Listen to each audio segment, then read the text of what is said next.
Napsud! Schipko! Los, vorwärts! Achtung, Deckung! The air splits. Artillery fire. Constant. For 4 months, this mountain has been hell. This is Monte Cassino, the German fortress, the unpassable line. The men holding the line are the Polish Second Corps, men who shouldn't even be here. They were ghosts, prisoners, pulled from the ice of the Siberian gulags, marched across the world.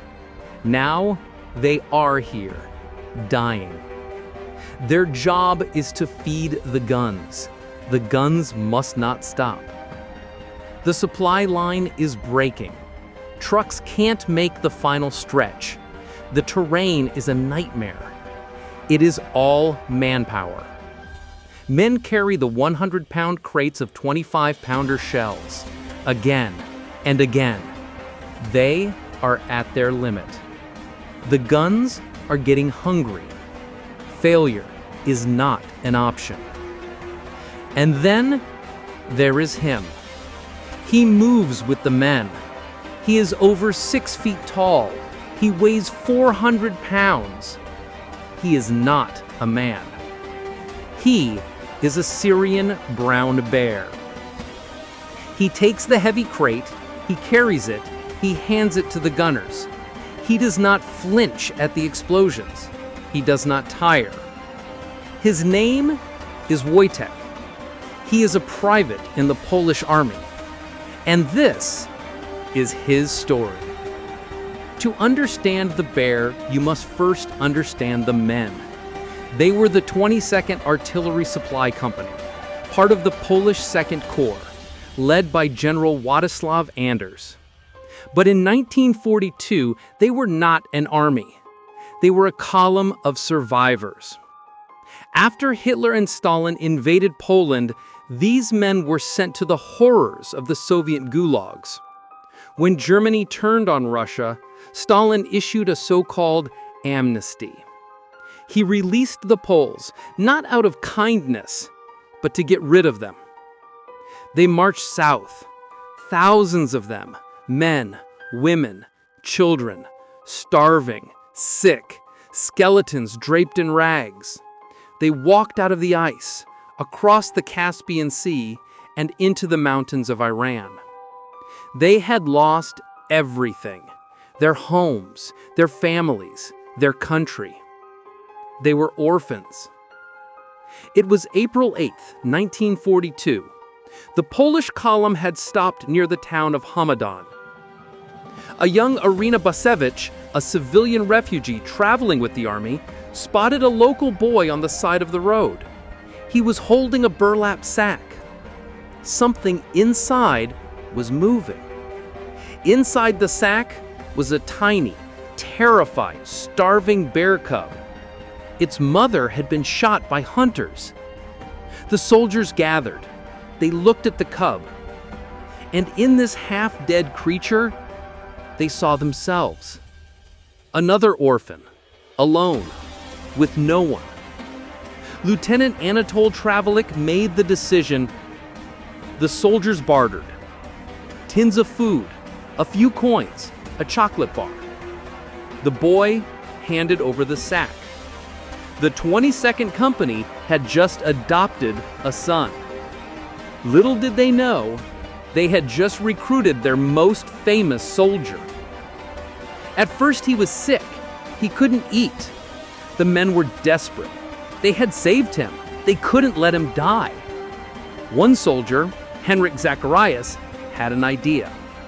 He found an old, empty vodka bottle. He filled it with condensed milk, plugged it with a rag, and pushed it into the cub's mouth. The cub began to drink. He was saved. They named him Wojtek. In Polish, it means he who enjoys war. Wojtek became the company's unofficial and non-stop morale officer. He was raised not as a pet, but as a comrade. He lived in the tents with the men. He slept on a cot. When it was cold, He would sneak into the tents of soldiers on duty and crawl into their beds. They would wake up startled, staring into the face of a 200-pound bear. But what happened next always surprised them. He would just cuddle. He was a source of warmth in a world that had gone cold. He mimicked everything they did. He learned to salute when greeted by an officer. He shared their rations. And when the men relaxed, so did Wojtek. His favorite reward was beer. He would be given his own bottle, which he would down in one go with a satisfied sigh. He also developed a taste for cigarettes, but he didn't smoke them. He ate them. He would take one, chew it, swallow, and then hold his paw out for another. He loved to shower. In their camp in Iraq, he learned to turn on the taps in the bathhouse all by himself. This often meant he used up all the camp's rationed water, much to the anger of the soldiers waiting in line. But this habit would soon change his destiny. One night, Wojtek snuck into the bathhouse for his usual shower. But someone was already there. Hiding in the shadows was a man. He wasn't a soldier. He was an Arab spy, planted to steal ammunition and report on the camp's layout. The man froze. Wojtek, angry that his shower was interrupted, let out a deep guttural roar. He charged, cornering the terrified man in the small room. The soldiers, hearing the commotion, ran to the bathhouse, expecting to find Wojtek stuck in a drain again. Instead, they found him standing guard over a pale, trembling intruder. The spy was captured. Wojtek was a hero. For his troubles, he was given a double ration of marmalade and all the beer he could drink. He wasn't just a mascot anymore. He was a guard. He was one of them. But their journey was far from over. The real war was calling. It was 1944. The Polish Second Corps was being transferred from Egypt to Italy. They were finally going to fight. The 22nd Company packed their gear. Wojtek, now a 300-pound adult bear, packed up with them. They arrived at the port of Alexandria, and they ran straight into a brick wall. A stern, British port transport officer. His orders were clear. Absolutely no animals, no pets allowed on a military transport ship. The Polish soldiers argued, "He's not a pet, he's one of us." The officer was unmoved. The rules were the rules. The Polish Second Corps faced an impossible choice: leave their brother behind or refuse to board. For them, there was no choice. They would not abandon him. A standoff. The ship was waiting. The war was waiting. The Poles were stubborn, but what they did next was pure genius. If the British Army wouldn't allow animals, then Wojtek would not be an animal. The soldiers rushed to their command. They officially enlisted him. They made him a private in the 22nd Artillery Supply Company. They gave him a rank. They gave him a serial number. They even gave him a paybook, though his pay was just extra food. They returned to the port. The British officer stared at the documents. It was all there, in triplicate. He looked at the papers. He looked at the 400-pound bear patiently waiting in line. He looked back at the papers.